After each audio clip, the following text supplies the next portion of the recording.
Hi all welcome back. പുതിയൊരു വീഡിയോയിലേക്ക് എല്ലാവർക്കും സ്വാഗതം. ഇന്നത്തെ വീഡിയോ ഞാൻ ഒരുപാട് പേര് എന്നോട് റിക്വസ്റ്റ് ചെയ്തൊരു വീഡിയോ ആണ് കേട്ടോ. നമ്മുടെ ക്ലീനിങ് സൊല്യൂഷൻ എങ്ങനെ ഉണ്ടാക്കാമെന്ന്. അപ്പോൾ എൻ്റെ കയ്യിലുള്ളത് കഴിഞ്ഞു. മുമ്പ് ഞാൻ ഒരു വ്ളോഗിൻ്റെ ഇടയിലായിരുന്നു ഇട്ടിട്ടുണ്ടായിരുന്നത്. അപ്പോൾ ഇത് മാത്രം സെപ്പറേറ്റ് ആയിട്ട് ചെയ്യാമെന്ന് വിചാരിച്ചു. അപ്പോൾ എല്ലാവരും മുഴുവനായിട്ട് തന്നെ കണ്ടു നോക്കാം കേട്ടോ. ആദ്യം ഞാനൊരു ബൗൾ എടുത്തിട്ട് അതിലേക്കൊരു 2 ടീസ്പൂൺ ബേക്കിംഗ് സോഡ ഇട്ട് കൊടുത്തിട്ടുണ്ട് കേട്ടോ, നമ്മുടെ അപ്പക്കാരം. ഇനി അതിലേക്ക് ഒരു 3 ടീസ്പൂൺ വിനാഗിരിയില്ല, നമ്മുടെ സുർക്ക, അതാണ് കേട്ടോ ഒഴിച്ചു കൊടുക്കുന്നത്. നല്ല സിമ്പിൾ സൊല്യൂഷനാണ്, പക്ഷെ ഭയങ്കര പവർഫുള്ളാണ് കേട്ടോ. അപ്പോൾ ഇതാ ഈ ഒരു വിനാഗിരി ഒഴിച്ചു കൊടുത്തപ്പോഴത്തേക്ക് നമ്മുടെ ബേക്കിംഗ് സോഡയൊക്കെ ഒന്ന് ആക്റ്റീവ് ആയിട്ടുണ്ട് കേട്ടോ.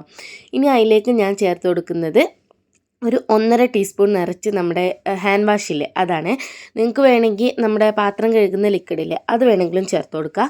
ഈ 3 സംഭവങ്ങളും ചേർത്ത് കൊടുത്തിട്ട് നന്നായിട്ട് തന്നെ മിക്സ് ആക്കി കൊടുക്കുക കേട്ടോ. നമ്മുടെ കയ്യിൽ വിനാഗിരി ഇല്ലെങ്കിൽ നാരങ്ങ നീരുണ്ടെങ്കിൽ അതൊരു 2 ടീസ്പൂൺ ചേർത്ത് കൊടുത്താലും മതി. അതിനുശേഷം ഇതാ ഇതുപോലെ നന്നായിട്ട് തന്നെ മിക്സ് ആക്കി കൊടുക്കുക. നമുക്ക് ഒരുപാട് സ്ഥലങ്ങൾ ക്ലീൻ ചെയ്യാൻ വേണ്ടിയിട്ട് ഈ ഒരു സൊല്യൂഷൻ ഭയങ്കര ഉപകാരമാണ് കേട്ടോ. അപ്പോൾ അത് മിക്സായി വന്നതിന് ശേഷം 1 കപ്പ് വെള്ളമാണ് കേട്ടോ ഞാൻ ചേർത്ത് കൊടുത്തിട്ടുള്ളത്. ഈ ഒരു അളവിലേക്ക് നമുക്ക് കറക്റ്റ് 1 കപ്പ് വെള്ളമാണ് വേണ്ടത്. കൂടിപ്പോയാൽ ചിലപ്പോൾ ഇത് അത്ര ഉപയോഗപ്പെട്ടു എന്ന് വരില്ല. അപ്പോൾ ഈ ഒരു അളവിൽ തന്നെ എല്ലാവരും എടുക്കാൻ വേണ്ടിയിട്ട് ശ്രദ്ധിക്കുക. അങ്ങനെ അത് നന്നായിട്ട് തന്നെ മിക്സ് ചെയ്തെടുത്താൽ നമ്മുടെ സൊല്യൂഷൻ ഇവിടെ റെഡി ആയിട്ടോ. ഇനിയിപ്പോൾ ഞാനൊരു 1-2 സ്ഥലം ക്ലീൻ ചെയ്യുന്നതും കൂടി നിങ്ങൾക്ക് കാണിച്ചു തരാം. ഇതാണ് കേട്ടോ നമ്മുടെ സിങ്കിൻ്റെ പഴയ ഒരു കോലം. അപ്പം ഞാൻ ആഴ്ചയിൽ ഒരിക്കൽ ഇതിങ്ങനെ വൃത്തിയാക്കി എടുക്കാറുണ്ട്. ഇപ്പോൾ അത്യാവശ്യം ഒരു ഡാർക്ക് കളറൊക്കെ ആയി വന്നിട്ടുണ്ട്. ഇനി നമ്മുടെ സൊല്യൂഷൻ ഇട്ടിട്ട് നമുക്കതൊന്ന് ക്ലീൻ ആക്കിയതിന് ശേഷമുള്ള കളറൊക്കെ ഞാൻ കാണിച്ചു തരാം കേട്ടോ. അപ്പോൾ ആദ്യം നമ്മൾ ഇതുപോലെ ഒരു സ്ക്രബ്ബർ എടുക്കുക. സ്റ്റീലിൻ്റെ സ്ക്രബ്ബറൊന്നും എടുക്കരുത് കേട്ടോ, നമ്മുടെ സിങ്ക് വര വീഴാനൊക്കെ ചാൻസ് ഉണ്ട്. അപ്പോൾ ഇതുപോലെ എടുത്തിട്ട് നന്നായിട്ട് തന്നെ ഒന്ന് തേച്ച് പിടിപ്പിച്ച് കൊടുക്കുക. നമ്മൾ ഈ ഒരു തേച്ച് പിടിപ്പിക്കുന്ന സമയത്ത് എന്ന് വെച്ചാൽ ഒരുപാട് നല്ല അമർത്തി ഉരക്കേണ്ട ആവശ്യമൊന്നുമില്ല. ജസ്റ്റ് ഇതുപോലെ മൊത്തത്തിലൊന്ന് തേച്ച് പിടിപ്പിച്ച് കൊടുക്കുക. എല്ലാ സ്ഥലത്തും ആകുന്നതുപോലെ നമ്മൾ തേച്ച് കൊടുക്കുക കേട്ടോ.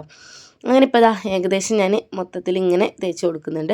കുറച്ച് അധികം തന്നെ എടുക്കുക കേട്ടോ. നമ്മൾ ആദ്യമായിട്ടൊക്കെ ചെയ്യുന്ന ആളുകളാണെങ്കിൽ കുറച്ച് അധികം തന്നെ വെച്ച് നോക്കുക. അതിനുശേഷം ഒരു 5 മിനിറ്റ് അങ്ങനെ വെച്ചതിന് ശേഷം ഞാനിതാ ഒന്നുകൂടെ കുറച്ച് ലിക്വിഡിൽ തൊട്ടിട്ട് നല്ലപോലെ ഉരച്ചെടുക്കുന്നുണ്ട് കേട്ടോ.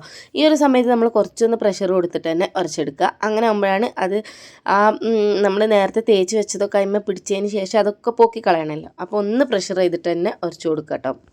നല്ലപോലെ ഒരു 4-5 മിനിറ്റ് ഒന്ന് ഉരച്ച് കൊടുത്തതിന് ശേഷം നമുക്ക് നല്ല നോർമൽ വാട്ടറിൽ ഇതുപോലെ ഒന്ന് കഴുകിയെടുക്കാൻ വേണ്ടിയിട്ട് പറ്റും. അത് കഴുകിയെടുത്ത ഉടനെ തന്നെ നമുക്ക് ആ ഒരു മാറ്റം കാണാൻ വേണ്ടിയിട്ട് പറ്റും കേട്ടോ. ഞാൻ കാണിക്കുന്നുണ്ട് നമ്മൾ ആദ്യം ഉണ്ടായിരുന്ന സിങ്കിൻ്റെ അവസ്ഥയും ഇപ്പോൾ ഉണ്ടായതും. നല്ലൊരു ഷൈനിങ് ആണ് കേട്ടോ ഇങ്ങനെ നമ്മൾ ചെയ്യുമ്പോൾ കിട്ടുക. എത്ര പഴയ സിങ്കായാലും അതുപോലെ നമ്മൾ ഒരുപാട് ഉപയോഗിക്കാത്ത സിങ്കായാലൊക്കെ പറ്റും. നമുക്ക് നല്ല നീറ്റായിട്ട് കണ്ടില്ലേ. ഇപ്പം നമ്മുടെ പഴയ സിങ്കിൻ്റെയും ഇപ്പോഴത്തെ സിങ്കിൻ്റെയും ആ ഒരു ഷൈനിങ്ങിൻ്റെ വ്യത്യാസം തന്നെ കണ്ടല്ലോ. അപ്പോൾ എല്ലാവരും ഒന്ന് ട്രൈ ആക്കി നോക്കുക. അങ്ങനെ നമ്മൾ നല്ലപോലെ കഴുകിയതിന് ശേഷം ഒരു ഡ്രൈ ആയ ക്ലോത്ത് എടുത്തിട്ട് ഒന്ന് തുടച്ചും കൂടെ നോക്കണം കേട്ടോ. അപ്പോഴാണ് അതിൻ്റെ കറക്റ്റ് എങ്ങനെ ഉണ്ടായിരുന്നു എന്ന് നമുക്ക് കറക്റ്റ് മനസ്സിലാവാൻ വേണ്ടിയിട്ട് പറ്റുക. അപ്പം നമുക്ക് ഇതുപോലെ നമ്മുടെ സെറാമിക്കിൻ്റെ വാഷ് ബേസിനില്ലേ, അതും ഇതേ സെയിം ലിക്വിഡ് വെച്ചിട്ട് നമുക്ക് കഴുകിയിടാം. നമ്മൾ ഇതേ പ്രോസസ്സ് തന്നെ 5 മിനിറ്റ് തേച്ച് വെക്കുക, അതിനുശേഷം കഴുകിയെടുക്കുക. അതിൽ കുറേ നമ്മൾ യൂസ് ചെയ്യുമ്പോൾ ഒരു യെല്ലോ കളർ കറയൊക്കെ വരില്ലേ, അപ്പോൾ അതൊക്കെ പോകാൻ നല്ല യൂസ്ഫുള്ളാണ് കേട്ടോ. അങ്ങനെ സിങ്ക് എല്ലാവരും ഇതുപോലെ ഒന്ന് ചെയ്ത് നോക്കുക. ഇനി നമ്മുടെ ഈ ഒരു സ്റ്റീലിൻ്റെ പൈപ്പുകളൊക്കെ നല്ല ഷൈനിങ് വരുത്താൻ ഈ ഒരു ലിക്വിഡ് നല്ലതാണ് കേട്ടോ. പൈപ്പൊക്കെ പിന്നെ നമുക്ക് ഒരുപാട് നമ്മളെപ്പോഴും കഴുകുന്നതാണല്ലോ, ഒരുപാട് ടൈം ഇങ്ങനെ തേച്ചിടേണ്ട ആവശ്യമൊന്നുമില്ല. ജസ്റ്റ് നമ്മുടെ ലിക്വിഡ് തേച്ച് കൊടുക്കുക, അതിന് ശേഷം ഒന്ന് കഴുകി കളയുക. അപ്പം തന്നെ ആ പൈപ്പിന് നല്ല നമ്മൾ പുതിയതുപോലെ ഇരിക്കും കേട്ടോ. കറക്റ്റ് ഞാനത് സൂം ആക്കിയിട്ട് തന്നെ കാണിച്ചു തരാം. നല്ല ഷൈനിങ്ങോടുകൂടി ഇരിക്കും. കണ്ടില്ലേ, നല്ല തിളക്കം വന്നില്ലേ. അപ്പോൾ ഇതും എല്ലാവരും ഒന്ന് ട്രൈ ആക്കി നോക്കുക. അടിപൊളി സൊല്യൂഷനാണ് കേട്ടോ. നമ്മുടെ വീട്ടിലുള്ള സാധനങ്ങൾ മാത്രം വെച്ചുണ്ടാക്കാൻ പറ്റിയ സൂപ്പർ സൊല്യൂഷനാണ്.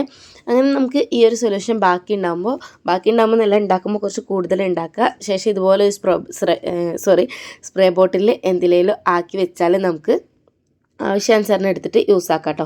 സ്പ്രേ ബോട്ടിൽ ഇല്ലാന്നുണ്ടെങ്കിൽ നമ്മുടെ സാധാ കുപ്പിക്ക് ഒരു ഹോൾ കൊടുത്തിട്ട് അതിൽ ആക്കി വെച്ചാലും മതിയേ. അങ്ങനെ നമ്മുടെ അവിടുത്തെ കഴിഞ്ഞ് ഇനി നമ്മുടെ ഈ ഒരു ഗ്യാസ് അതുപോലെ കൗണ്ടർ ടോപ്പൊക്കെ തുടച്ചെടുക്കാം കേട്ടോ. ചില്ലിൻ്റെ ഗ്യാസൊക്കെ നല്ല ഷൈനിങ് ആയിട്ടിരിക്കും. നമ്മൾ വാട്ടർ വെച്ചിട്ട് തുടച്ചാലും കുറച്ച് കഴിയുമ്പോൾ ആ ഒരു ഷൈനിങ് പോകുമല്ലോ. അപ്പോൾ ഇത് നമ്മൾ തുടക്കലൊക്കെ കഴിഞ്ഞതിന് ശേഷം ഇത് കുറച്ച് സ്പ്രേ ആക്കിയിട്ടൊന്ന് തുടച്ചു കൊടുത്താൽ നല്ല ഷൈനിങ് ആയിട്ട് തന്നെ ഇരിക്കും കേട്ടോ. അപ്പോൾ എല്ലാവരും ഇതുപോലെയൊക്കെ ഒന്ന് ട്രൈ ആക്കി നോക്കുക. നല്ലൊരു സൊല്യൂഷനാണ് കേട്ടോ. മുമ്പ് എൻ്റെ ഇൻസ്റ്റഗ്രാം വഴി വരെ ഓരോരുത്തർ വന്നിട്ട് കമൻറ്റ് ചോദിച്ചിട്ടുണ്ടായിരുന്നു സൊല്യൂഷൻ്റെ ലിങ്ക്. ഞാൻ ഏതോ ഒരു വീഡിയോൻ്റെ ഇടയിലാണ് ചെയ്തത്. അപ്പോൾ എനിക്ക് കറക്റ്റ് അത് എടുക്കാൻ വേണ്ടിയിട്ട് കിട്ടിയിട്ടുണ്ടായിരുന്നില്ല കേട്ടോ. അപ്പോൾ എല്ലാവരും ട്രൈ ചെയ്ത് നോക്കുക. ബൈ.